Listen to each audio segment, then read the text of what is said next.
Pa šalje to smeće fašističkog Gestapo, Šmita šalje nama ovdje da on nama uradi. Ako smo mi za njega majmuni, onda je on nacistička, fašistička svinja koja je ovdje došla da rovari i rovi i pravi svašta. Slušam svašta od ove opozicije koja je otišla kod Šmita i tog Šmita lažnog, fašiste, to smeće fašističko, tražu da smijeni Milorada Dodika, unuka partizanskih boraca sa Kozare. On se to traži. Pa se sada kunu da nisu. To majkem nisam, znate. Trebate na to da vjerujete. A to je njihov izbor. Ja i mislim, bez obzira na sve, je li jeste ili nije, da to nije važno. Nego da je važno, možemo li mi postići ovdje jedinstvo da odbranimo ovo vaše prvo pitanje, bilo imovine, ali tako? Možemo se oko toga dogovoriti.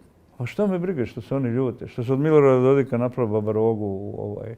Ja mislim da sad po Sarajevu djecu straše sa Miloradom Dodikom, znate.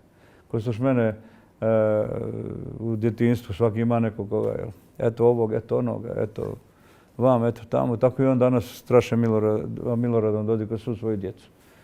Mislim, to je iracionalno. Zašto mi to prihvatili? A zašto bi prihvatili njihove dobre namjere koje smo gledali kako to izgleda u Prvom svjetskom ratu, u Drugom svjetskom ratu, u bombardovanju NATO-a, u oduzimanju Kosova, u ponašanju oko Republike Srpske? Je li ima nešto pozitivno u tome?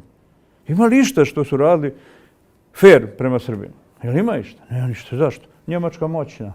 Idu naši ljudi rade. Idu da rade. Šta? I to je eksploatacija.